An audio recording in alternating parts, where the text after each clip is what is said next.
All right, we're going to go ahead and get started, everyone. Welcome. I'm Sarah Walker, the Walden Woods Project's Education Director. Thank you so much for joining us for our event with David Gessner. For those that do not know us, the Walden Woods Project is a nonprofit based out of Lincoln, Massachusetts. We preserve the lands, literature, and legacy of Henry David Thoreau to foster an ethic of environmental stewardship and social responsibility. Our organization was founded in 1990 by recording artist Don Henley, and this past April we celebrated 35 years. This is a Zoom webinar, so you are only able to see the host and panelists. Please use the chat function at the bottom of your screen if you're having any tech difficulties, and I'll do my best to help out. You can also use the chat to correspond with each other. If you would like closed captioning, you can click the live transcript or caption button on the bottom of the Zoom screen. There will be an audience Q&A during the last 15 or 20 minutes of the event. So please enter any questions throughout in the Q&A box on the bottom of the screen, and we'll get to them later. Tonight, we are joined by David Gessner. David Gessner is the author of 13 books that blend a love of nature, humor, memoir, and environmentalism, including the New York Times bestselling All the Wild That Remains, The Book of FLACO, The World's Most Famous Bird, and The Return of the Osprey, a book celebrating its 25th year with a new edition published this October.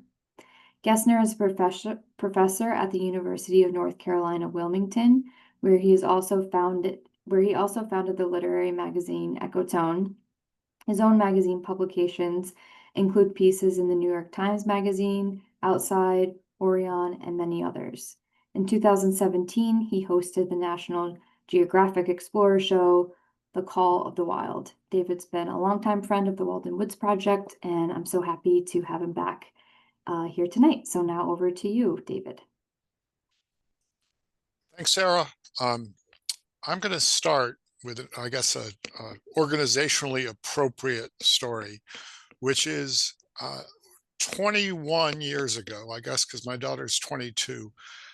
We live now in North Carolina. I took her up to Walden, and I was walking around the pond with her on my shoulders, and we got to the foundation of Thoreau's house, and I pointed at it and I said to her, "That's where the man lived who ruined Daddy's life." And what I meant was I had read Walden in high school, and it pretty much made it clear that I wasn't going to be a doctor or lawyer as my parents hoped. And I started to keep a journal. Actually, I'm in my office right now, and I have about 45 of them going back to when I was 16. And I decided that I wanted to be a writer.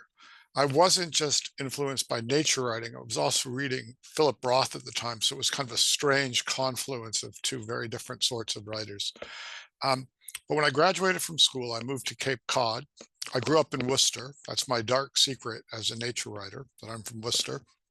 I moved to Cape Cod and unexpectedly was swept up in the bird life there. You know, a million birds migrating through in the fall. And I've looked back at the records, and it was an Indian summer, fall.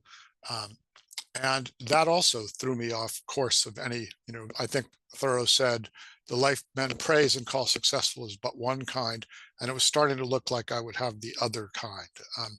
I worked as a carpenter and a bookstore clerk in my 20s, and I tried to write fiction, big clunky novels where I've said before, the characters quoted Thoreau to each other. So it was no good, but it was apprentice work. And I didn't know it at the time because I didn't know any other writers. When I lived between Boston and Worcester in my 20s. And then my girlfriend got into UMass Worcester in medical school, and I ended up going back to my hometown. I thought that would be an easy enough psychological transition, and I was wrong. There's a great Malcolm Lowry quote about the dangers of going back to place with dark associations. And I fell into probably the only real depression of my life that fall as she got swept up into the medical school kind of apparatus. The only productive thing I did was apply to grad schools in creative writing. Then during the winter, I found out I was kneed during a basketball game, and the pain in my groin persisted. And I found out I had testicular cancer. I I've joked about it a little bit, saying in my journal, I don't know what's worse, Worcester or cancer. No offense to fellow Worcesterites here.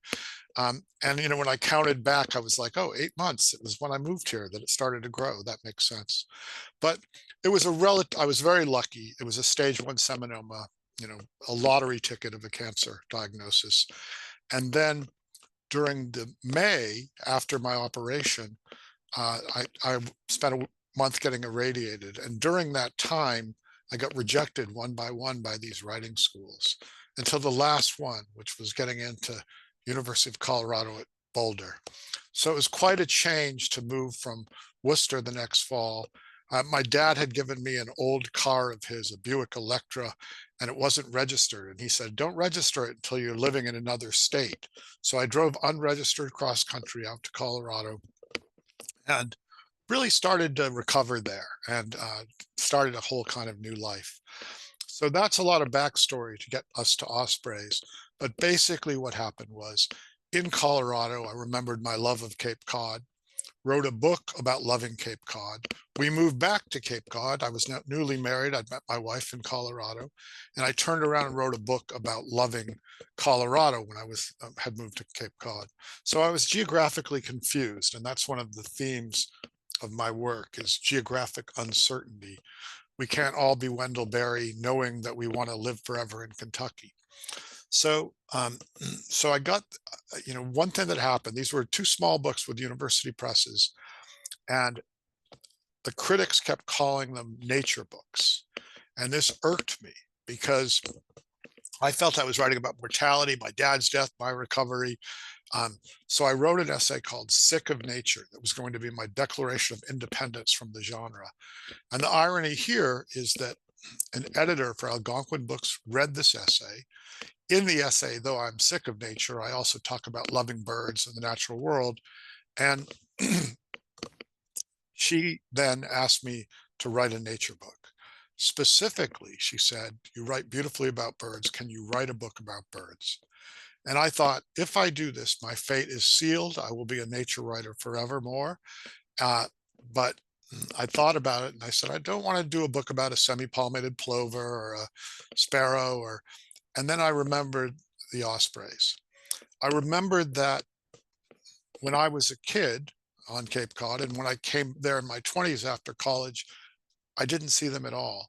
And now in the late 90s, they were everywhere. They were at the end of the jetty. I was watching them, soar over the water. And I called her back and I said, I can do a book about a year with ospreys. What she did next was extraordinary, in my writing life. It changed everything. She gave me an advance, a small advance, probably, I think it was like $10,000. I got 5,000 up front, but it was enough to quit my job at the bookstore and buy a Bushnell Spacemaster telescope and head out to the marsh in March. My birthday is March 15th, which is about when the ospreys returned to Cape Cod. And I had 4 different nests that I watched. And that was my job from March until October, which was amazing for me. I was probably, I guess I was about 37, 38 at that point. So I was impatient, and I've always been an impatient writer. I charge ahead. And I realized in this case, in this instance, I couldn't charge ahead. I couldn't start writing a book before I knew about ospreys and before I'd watched the season. So I went and I paid a visit to Alan Poole, who literally wrote the book on ospreys, the scientific book. And Alan counseled me. And I remember one of the things he said was, you've got to learn to live on osprey time. And I liked that. And I went back and I tried to slow myself down. I'm not a slow person, but I tried to still myself. And I think there was one thing that I write about in the book where I actually timed myself thinking I'm going to watch these birds for an hour and still thought in my head. And I thought I'd done a good job. And I looked down and like 12 minutes had passed, so I knew early on, I was ignorant of the birds. At first I couldn't tell them apart from a gull, an osprey from a gull. So I dove in, and it really ended up being this lesson in obsession in a way. I was watching the birds by day and reading the birds by night. There's a great Muir quote that I'm sure a lot of people here know, which is basically when you pick up one thing in the universe, you find it hitched to everything else. And this I found to be true with ospreys. I started devouring everything I could find about the Environmental Defense Fund. They started as a small environmental group on Long Island. They were inspired by Silent Spring, Rachel Carson, like so many people were, and they noticed that the ospreys were dying on their marshes on Long Island.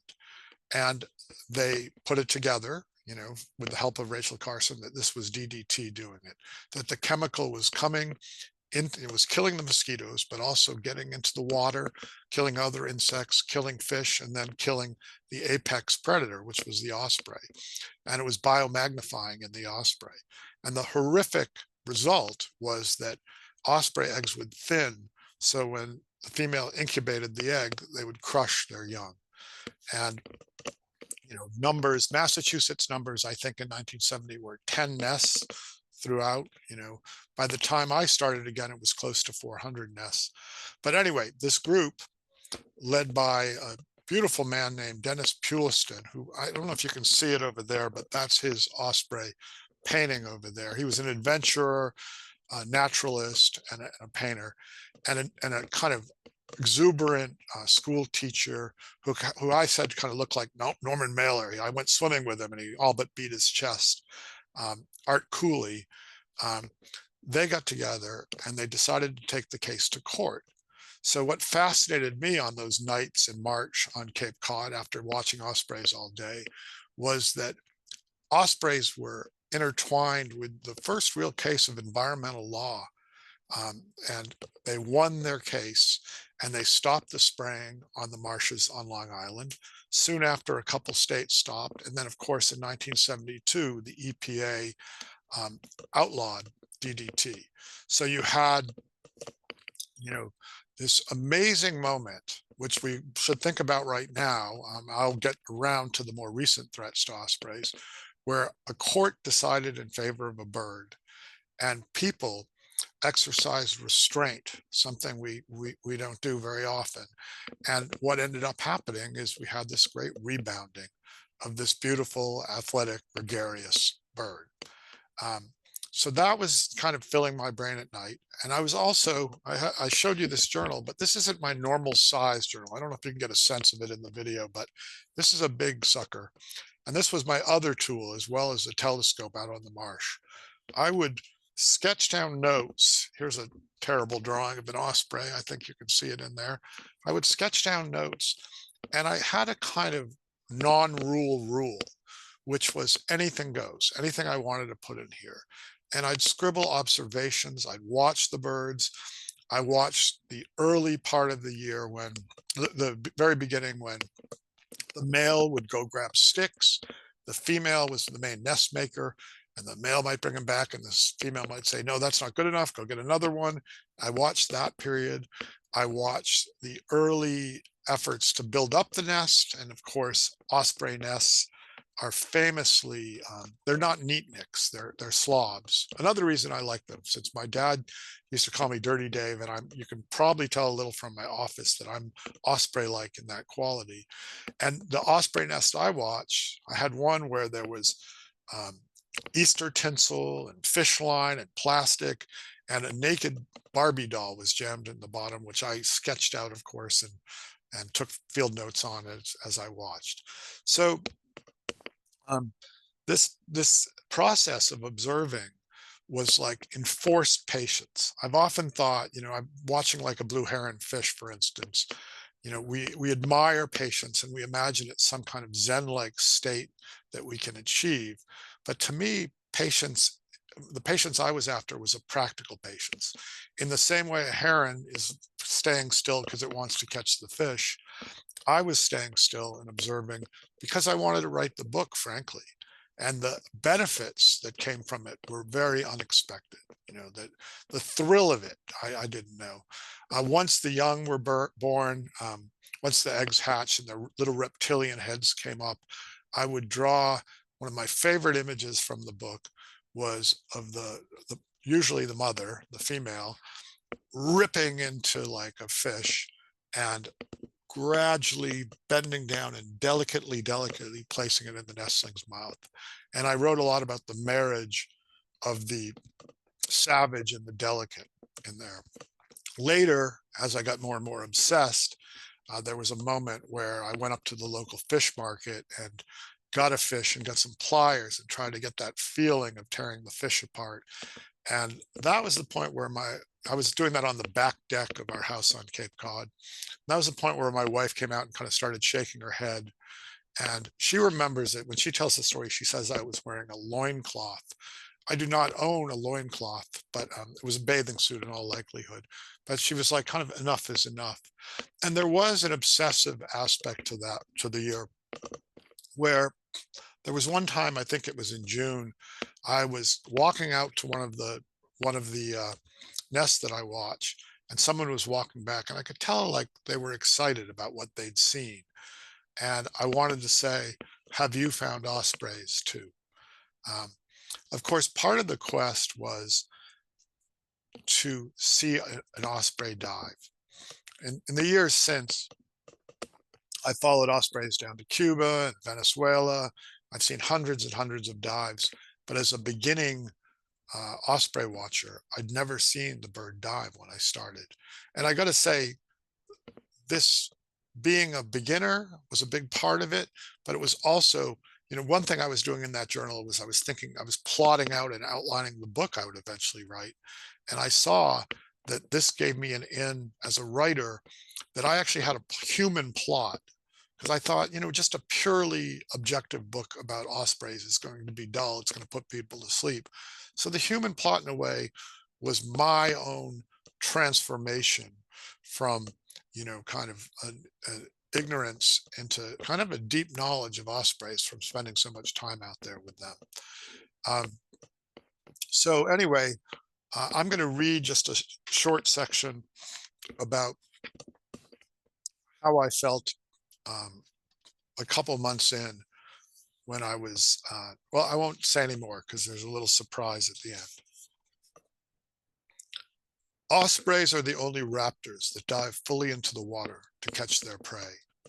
Try to imagine the physical sensation. To skim across the sky above the ocean, peering down with eyes that can see into the shallows from 40, 60, even 100 feet up. To catch a glint or the shadow of a movement and know it to be a fish, the one thing that keeps you alive. To hover, adjust, beating your wings so that you stay in place, like a giant kingfisher or hummingbird. Then to dive, to commit, to tuck with folded wings and plunge downward at over 40 miles an hour while still keeping your eyes on the prey, calculating its size and movement. To adjust in midair, redirecting, considering even the refraction of the fish's image in the water before pulling in your wings and diving again. And then at the last second, before hitting the water, to throw your wings back on your talons forward, striking feet first. To plunge in, splash, immerse, and make contact at the same time, trapping, piercing, clutching a slippery, scaled, cold-blooded creature. Now imagine what comes next. Securing the fish, aided by the sharp, horny scales on the pads beneath your toes. For a moment being out of your element and in your praise, feeling wet, awkward, ungainly. Then lifting off from the water with a great thrust of exertion, soaked and heavy, hefting an animal that may weigh half of what you do. Beating your wings furiously and rising, shaking the water off like a wet dog, already using your reversible outer talon to adjust the squirming fish, turning the fish so that it faces forward to reduce drag as you lift into the air, triumphant, or at the very least successful, shaking off silver flecks of spray. To even imagine a dive is to get excited. What a bold way to live, to find one thing you do well and then to stake your life on it. It's as simple and direct as passion. It is passion. Peter Matheson wrote, "Simplicity is the whole secret of well-being." If so, the ospreys have got it figured out. It isn't hard to picture a band of primitive osprey tribesmen watching the birds and learning from them. One thing they might have learned, and one thing that appeals to me, is how the osprey's dive weds calculated patience to wild aggression. He who hesitates is smart, at least if when he finally commits, he commits fully. For the ospreys, the hesitation is as important as the dive. The birds have a remarkable success rate, some catching well over 50% of what they dive for. Like humans, athleticism varies. A few particularly adept birds catch up to 90%. And this is due in good part to the pre-dive patience, the search for the right target. This careful adjustment will often carry over into the dive itself. After the bird has tucked its wings and dropped down 30 feet, it may pause and readjust, and it may repeat this a time or two again, as if descending imaginary stairs. But while the pre-dive ritual demands control and calculation, the plunge itself is about the opposite of control. It is a moment of full commitment, of abandon, and finally of immersion. But now a confession. So far, I've witnessed dives only in my imagination. Despite having spent the past 2 months roaming the marsh and the last 2 years walking the beach, I've never seen an osprey dive. This is a fairly major failing for budding ospreyologists. By all accounts, the dive, the search, hover, tuck, and foot first plunge is the pinnacle of osprey artistry. It's also how the birds survive. An osprey is built for fishing, and over the last 15 million years or so has been perfectly honed by evolution to get its food solely by diving from the sky. While most raptors hunt a variety of prey, and in a variety of ways, ospreys eat fish almost exclusively. Despite the nearly constant vocalizations of the quivet female to her mate, one question she never asks is what's for dinner. So, you know, I'm trying to bring you along as I learn. And there's a moment a couple chapters later when I finally do see, the dive. And I was young when I wrote it, so I think I compare it to an almost sexual thrill when there, and there's something about ospreys that has not only me as their follower, but has kind of an osprey tribe along the East Coast, it seems like, and probably out west as well. And I think it's a variety of things. It's the beauty of the black bandit mask. It's the way the carpus tilts on the wings and those dives. I just did an event with Mark Smith, who's a beautiful filmmaker, and he has a whole montage of ospreys diving. And it's also their gregariousness. If an osprey is in your neighborhood, you know it. Sitting out there on its part avian, you know, part human construction, usually on a platform. And the reason they're on the platform is they're ingrained to look for a dead tree. And we don't have as many dead trees, and we built platforms for them. So I'm just going to finish this passage really quickly because I think it gets at, even before I saw the dive, what I was getting out there, which was a sense of, well, I'll let my older words talk to myself. As I follow the birds for the first time in my life, I'm taking what I know about nature, about wind, water, weather, and animals, and trying to put this knowledge to use to achieve something. Though what I'm mainly finding out is that I don't know much. There are times when I feel perfectly content, consumed with the process of hunting for the hunt, fishing for fishing. And I sometimes remember my friend Alan Poole's speculations about a Neanderthal or Cro-Magnon osprey people. Think of the raw simplicity of a hunter's life. Get food as a commandment is thrillingly reductive. If there is anxiety about the task, at least it's specific anxiety. To track, to hunt, means to focus on one thing, the prey, but to focus well, the whole world must be taken into account. My own commandment over the last weeks is only a little more complex than primitive man's. Mine is seabird dive. Alan Poole relates a missionary story of how a Bolivian Indian slipped a warm bone from an osprey under the skin of his arm, apparently in hopes of absorbing hawk-like skills at hunting. That seems a little drastic, but it might be worth slipping a bone under my forearm, at least if it instills an enlivened sense of purpose. As it is, I'm not above sniffing the air or playing my hunches. One thing I hope for is that I'll soon have osprey dreams. I fully expect to, not out of any mystical alliance, but because osprey is what I do all day. It's been my experience that dreams steal from life, particularly life's most exciting parts. When I played Ultimate Frisbee in college, I'd sometimes spend the better part of the night skying or diving after discs. In The Snow Leopard, Peter Matheson writes about his young son's artwork. Ecstasy is identity with all existence, and ecstasy showed in his bright paintings. Like the hunter who became the deer he drew on the cave wall, there was no self to separate him from the bird or flower. This sentence may also be less mystical than it sounds, more practical and obvious. To be good hunters, we must look at what we're aiming at, seeing and becoming what we stalk. So I'm not claiming I spent the whole year like on the edge of, thrilled excitement. Um, but there was a sense of purpose, and part of that purpose for me was writing the book, as well as observing the birds. And what's somebody in the audience, I'm sure, knows the Thoreau "Life is the poem I would have read if I weren't so busy writing it," or however it goes. Well, that was the weird. I write about that being focused on the birds, but I was also focused on the journal. And in a weird way, a working method that I've kept ever since, and the many books that have followed, grew out of that year. Um, Again, I was restrained. I had to be patient until the birds left, until they flew south um, in September. But when they did, it was like a starting gun had gone off. And I wrote the better part of the book in a month of not sleeping a lot and just energized. Of course, I went back and revised it. But it's a practice that I've kept to ever since, kind of the journaling and the building up and the outlining and a lot of the busy work that really is letting your subconscious go do its thing.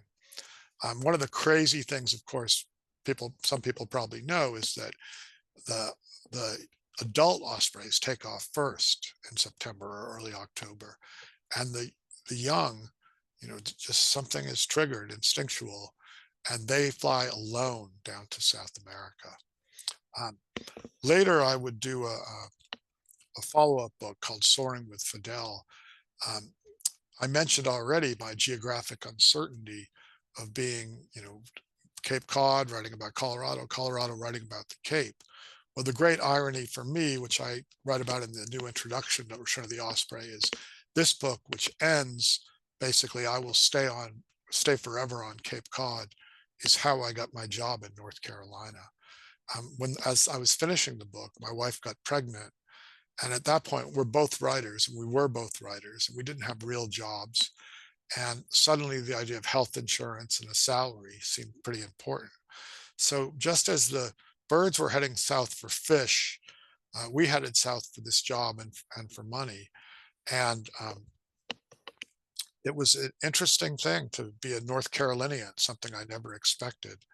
I really felt like by the end on the Cape, that's where I wanted to spend the rest of my life. There was a moment, and this is part of the year too, which is pretty Thoreauvian, I guess, is phenology was a big part of the year, watching things bud and watching the year move along. And there was one moment in the fall where I just was walking along the beach and I thought the seals should be back soon. They go up to Maine in the summer. And the next day they were back, and I ran excitedly and told my wife, it's like I got a raise at work or promotion at work. I was getting more in sync with the season.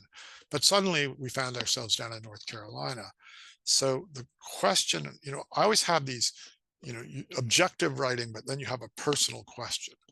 And I guess the personal question in Osprey is, can this, my search for home really? But my later question was, as I moved, can I be at home in movement?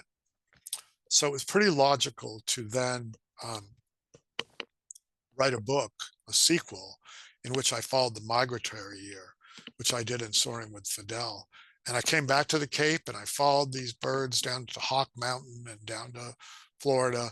And then I went illegally into Cuba, which is a whole thing onto itself. I ended up being interrogated by what looked like the Politburo in Spanish. I only had Senor Shepherd's like ninth grade Spanish, and I was trying to explain, yo escribo el libro de aguilas de pescadores, and And until I realized I was not supposed to work there, that was for the US government that I was supposed to work. And I totally changed my story and they held the plane. Anyway, you'll have to read the book to hear that one. It's a pretty good story. But you know, it was suddenly like, is there a way for me to live this kind of somewhat migratory life and not have a one home, which has been kind of the question I've been answering ever since in the 20 years since. In a lot of ways, where I am right now in North Carolina has become home, in part just because my daughter grew up here. But I always get back to the Cape, and every year. I just was there for my favorite week of the year, which is the last week in October, where it's pretty dramatic. So suddenly I came down here and I found that the osprey was the mascot of, you know, they call it a seahawk. There's no such thing as a seahawk, but it's a fishhawk. And 2 weeks after being here, some frat guys sawed off an osprey statue and drunkenly brought it back to their room. But they were caught and they returned the statue and rewelded it. And they invited me to read from Return of the Osprey as it was going on. So I see that time is slipping away and we want to get to questions. So I do want to say that not planned at all, um, but coincidentally and unfortunately, we are at a new crisis point with ospreys. After years of flourishing and blooming, you know, and bursting with ospreys, we suddenly find numbers falling, particularly in the Chesapeake, but also um, as far north as southern New Jersey, and there are hints of it continuing up toward Massachusetts. And what has happened is the industrial fishing of menhaden in Virginia, which is the only state on the East Coast where it's legal, big boats taking millions of tons of menhaden, um, is causing the osprey numbers to plummet. Menhaden are just, you know, bait fish that are just packed with energy. They're, you know, little power bombs, and the ospreys, at least in the mid-Atlantic, rely on them very, very heavily. And of course, because of the geography of the Chesapeake Bay, what starts in Virginia doesn't stay in Virginia. So this is spread to Delaware, Maryland, and now the one industrial fishery, the one company, which is Omega Protein, has started to head up into southern Jersey, where they're not allowed to fish, but they're off outside of industrial waters. And those numbers have taken a real dive too. So suddenly, in parts of the Chesapeake, we're back to bad old days of DDT numbers. So I think that you know, my wife joked that I have to go put my Osprey Man costume on again, but this is a new, you know, it's a new fight. And I just was talking with a hunter who's trying to, well, as most people here probably know, that old alliance, kind of embodied by Teddy Roosevelt, of the hunter, fisherman, environmentalist. It's important here because stripers are falling too because of the numbers of menhaden. And the, you know, it's a great alliance. It's the old school conservative alliance because you saw it in the Big Beautiful Bill when they kicked the public lands steel out of there. And that was partly from that alliance. So here we are with a new osprey crisis, but at least we have that example of what happened in the 70s and late 60s, of people who fought and saved a bird basically. And now it requires us to reach out and help it again. Um, and I'm happy to take any questions and go in any directions. Got a lot of osprey stories. Awesome. I see that the title of the presentation now is very fitting, becoming an osprey, literally. So we Yeah, have questions coming through. David, I'll just start asking sure. them. Yeah. So the first one, are there osprey equivalents or similar in other continents? Yes. In fact, the first osprey comeback, bizarrely, which I'm going to get over and write about, was in Scotland, where osprey numbers had just disappeared, and it was for the strangest of reasons. It was poaching, wealthy people sending their men out and to get the eggs so they could display them or keep them in a case. And that was once again, a fighting back. I think the guy's name was Watterson, who fought back in the late 50s. And those Scottish ospreys, if Alan were here, he'd tell you exactly, but the migration is down to Africa, and so, and of course, we know because of climate change, everything's out of sync, like the red knot migration and, things that are so perfectly timed are not. And that's another problem with the Menhaden is with climate change, the biomass is moving north and things that animals have relied on for thousands of years are not there.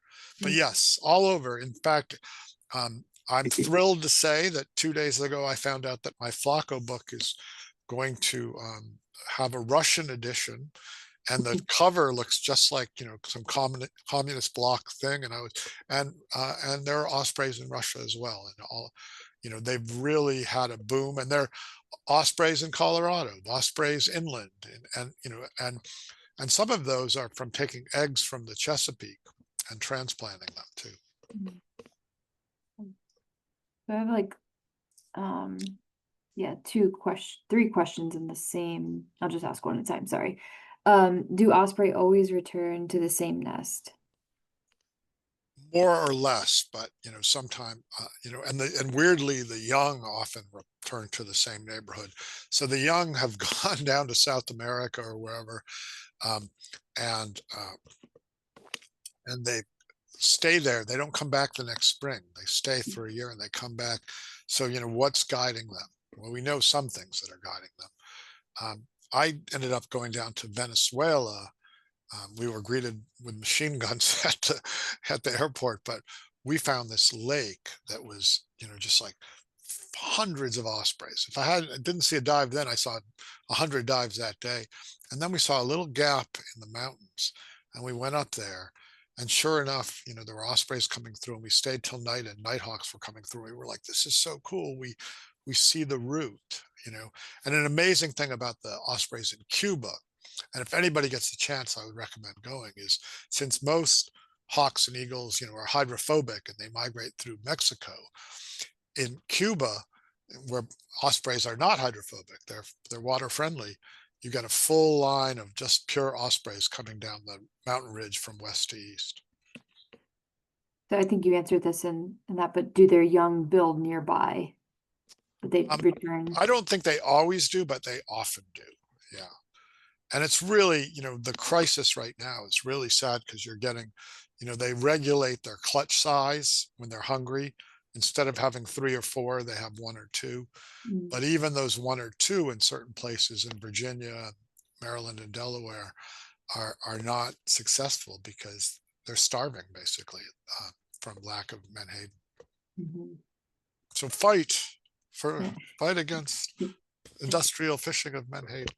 Yeah. They're great. If you just put that in, fight menhaden, you'll get these amazing sights that are, yeah. And what is the normal lifespan?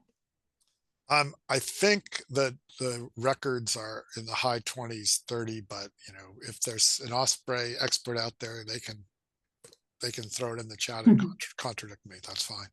Yeah.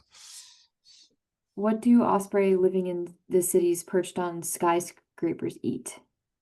Same fish, Mm. they gotta be nearby, they stay, I had when I was learning about them, I came upon this thing that said osprey electrocutions. And I was like, what the hell is that?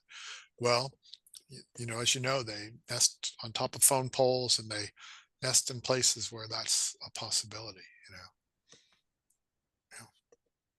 And do osprey have territorial issues with other raptors or birds? Yes. One of the things that's going on, I just did this trip up the coast.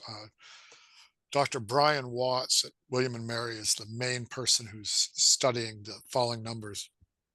But as I headed up from the Chesapeake, a common refrain was crows were a real problem. There was an American weasel that climbed up a nest. It swam out to a nest over the water and climbed up. But that was a rarity. Crows are a common problem.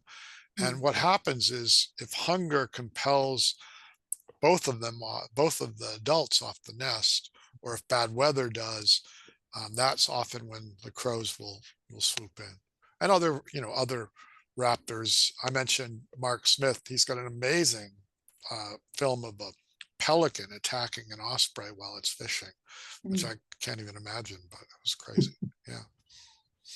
Um, and I just want to say, I love the bird questions, but I think that the thing that it really did for me, I think one of the core reasons we'd go not just to Thoreau, but to Montaigne and writers like that is that old question, how to live, and so that was the interesting part of the book for me is learning about how they live, but also asking myself, what do I want to change in my life? Mhm. And I would, as my life gets great, I was chair of the department here, and busyness kind of just has taken over. I look back on that year and think, well, on a just practically, I was outside all the time. I was watching. I was at the end of the book. I quote John Hay, the great Cape Cod nature writer, whose grandfather was the John Hay who was with Lincoln when he died and was Secretary of War under uh, what we would now call Secretary of State under Teddy Roosevelt. But John moved to Cape Cod in the 50s, bought 100 acres for $15 an acre. But he said to me near the end of his life, he said, strange to have come through the century and found that the most interesting thing is the birds. Or maybe it's that the human mind is most interesting when it's focused outside of itself, you know? So I think that was for me. I mean, I'm not claiming I attained sainthood or great wisdom and kept it, but just remembering that those two or three things like being outside, looking outside yourself, observing, learning, those are good, Yeah. obviously those are good things. Yeah. Or you could just do this all day, which I do too. Yeah, so we have a lot of bird questions, but we do have some other No, questions. I'm not anti-bird question. I just Yeah, wanted to no, I'll just, throw a little philosophy in there. yeah, kind of go out of order a little bit here to keep it interesting. Was Thoreau the writer or the person more influential to you or both? That's a great question, which I've never gotten before. And I would say the person, though, of course, the stirring, if you're a 17-year-old and you're being told that you don't have to listen to your father's authoritarian rules. And I think there was one time, maybe the first time I smoked pot and I was walking in the woods and I ripped up a dollar bill and it was my great symbol. But I mean, and I think in one of the intros to one of the editions of Walden, Joyce Carol Oates says he's the great poet of adolescence. But the great thing is, as people who read the journals, he, much like he says, he builds the foundations under the castles in the sky. So all that work and discipline and observation fulfills kind of the adolescent dream, which I think is something that we all want to have, right? Is to hang on to part of the spirit of that. So for some great lines, but as a writer, actually, there is one way as a writer he influenced me, and Ed Abbey, the great Western writer, does this too. He sometimes would alternate these long, convoluted, circumlocuitous lines with a blunt line. Like Mm. I'm trying to think of the one where I've eaten a fried rat on occasion. You know, would come after all. So I liked that variety. I think variety more than we know is what you know both as a physical artist and a writer, it's what pulls us in. So yeah, he influenced me that way too. But so Yeah, did Kurt Vonnegut and Philip Roth and writers like that. So it was a mix. yeah. Yeah. Yeah, that's what we always tell students too, it could be dense to read, but just keep going. Sooner or later, Yeah, yeah, you'll you're hit a gonna yeah, sentence that makes sense and really, yeah. That's speaks to exactly you. it. And I like to tell students sometimes, older students, make a family tree of your literary influences and Hmm. just to kind of see as far as knowing thyself. Yeah, Right. yeah. All right, you can go back to ospreys now. All right, good. Just kidding. Have you approached the Virginia Council on Environmental Justice to share the serious concerns about the unregulated industrial fishing. The council can only make recommendations to the governor, and we have a new governor come January. The council members can also educate policymakers. It's very much in the air, and they know what's going on. There was actually a meeting with the EPA and White House. You wouldn't think the White House would be open to this. However, um, that alliance I talked about, Donald Jr., though he shoots rhinos, also is aligned with fishermen, and so there is a awareness of this. The governor has been resistant so far, but I think the noise is getting pretty loud.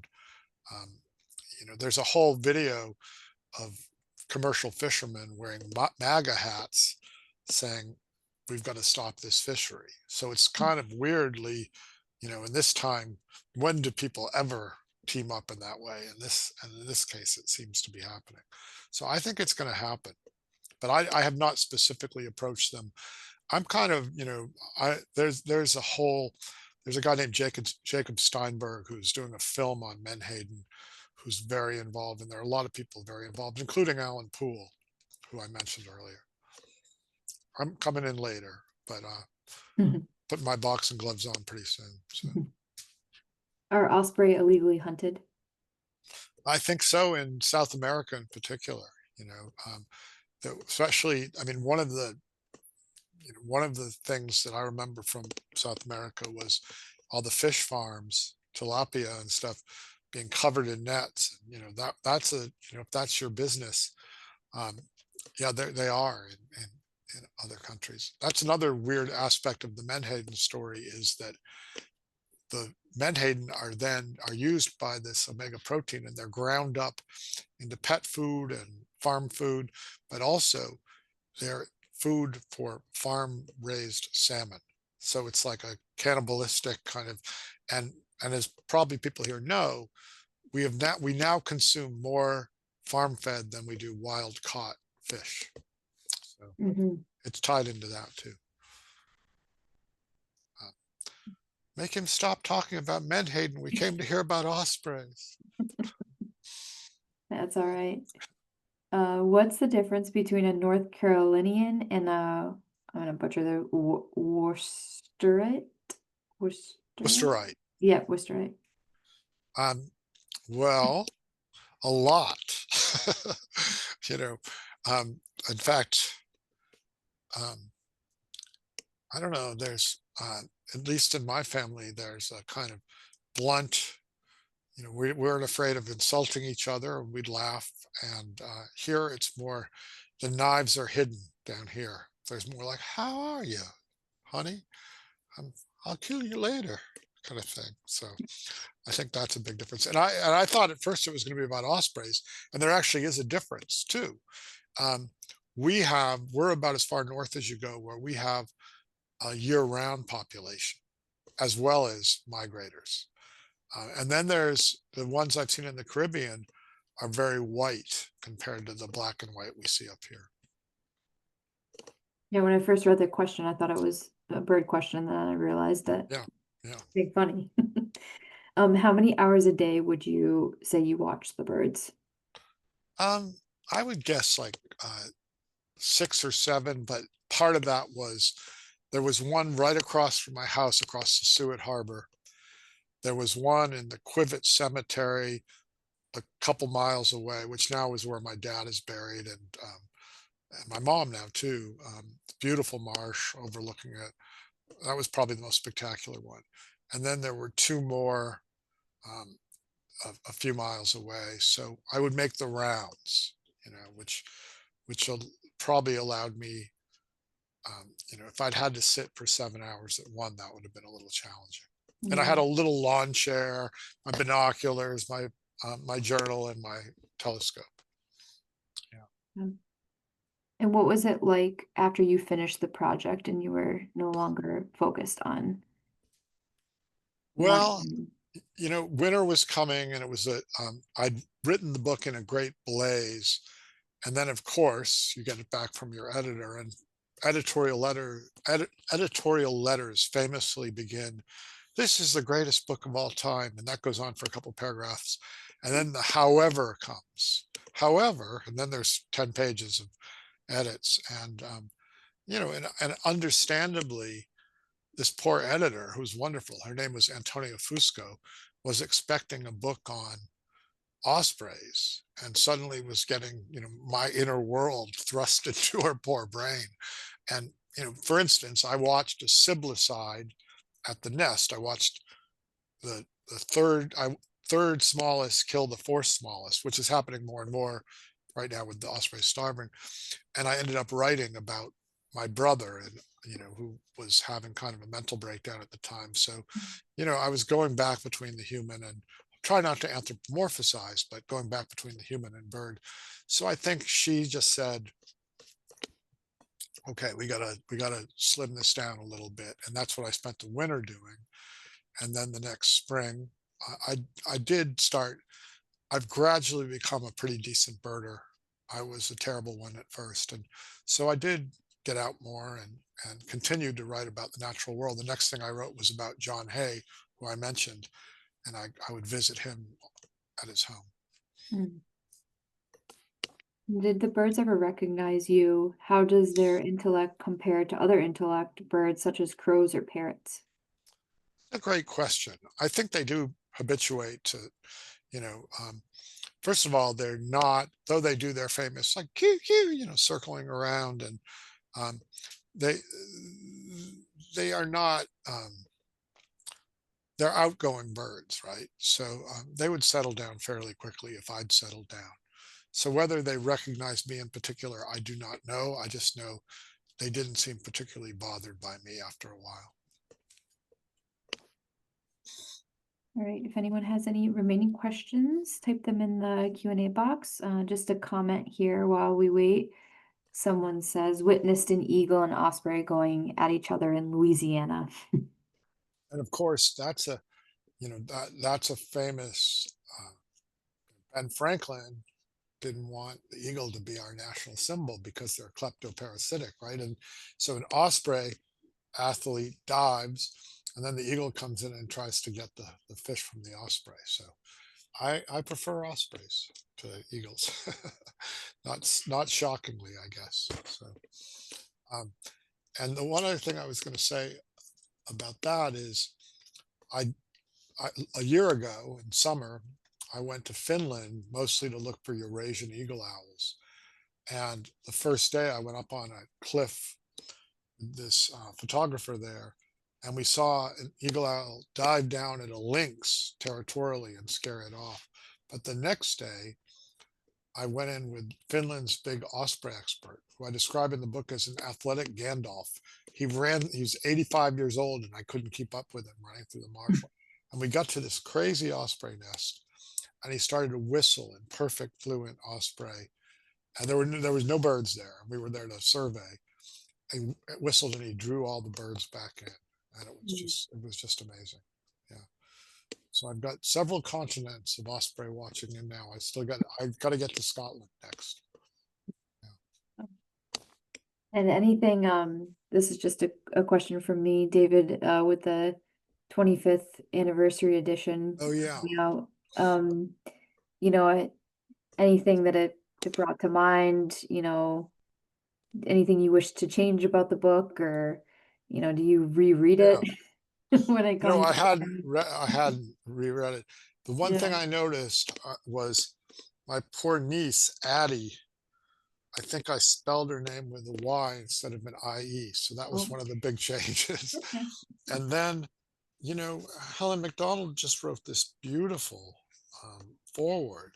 My Mhm. wife cried when she read it, and she talked about how I'd influenced her writing when she wrote H is for Hawk, which, just it was great. And the idea, which you can help me there in the audience with, of just keeping a book alive. Book usually has the shelf life of cottage cheese, so it's so amazing to have it still be kicking after 25 years. Yeah, and timely too, which is probably totally coincidental, Yeah, yeah, yeah.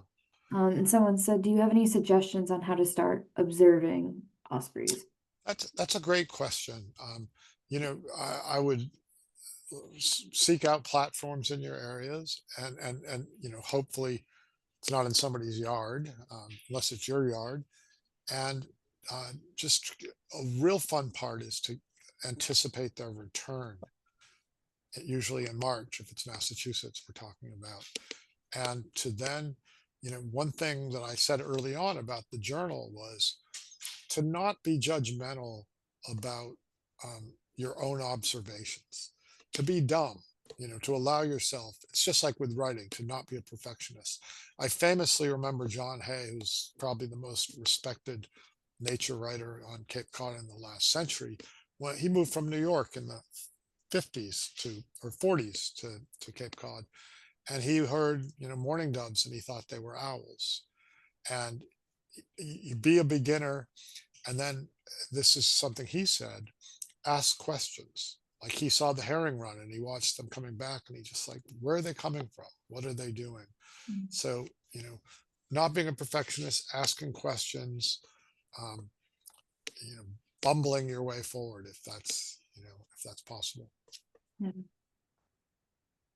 All right, I think that's all for questions. I linked David's 25th edition book in the chat there for anyone that's interested.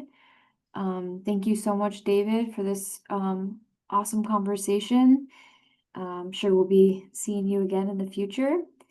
And lastly, we are a nonprofit and we offer our virtual lectures and events for free. So if anyone um, wants or can make a donation, we would be very grateful. I'll link the link in the chat in just a moment. And I think that's all, unless you want to say anything else, David. Well, kind of going with that movement from ignorance to some sort of knowledge. I joked at the end that if by the end, if Bruce Willis, like if there were a giant osprey hurtling toward Earth and threatening Earth, and Bruce Willis had to gather like 6 osprey people, certainly it would be Alan Poole and Brian Watts, but I would be the lay representative because now I have.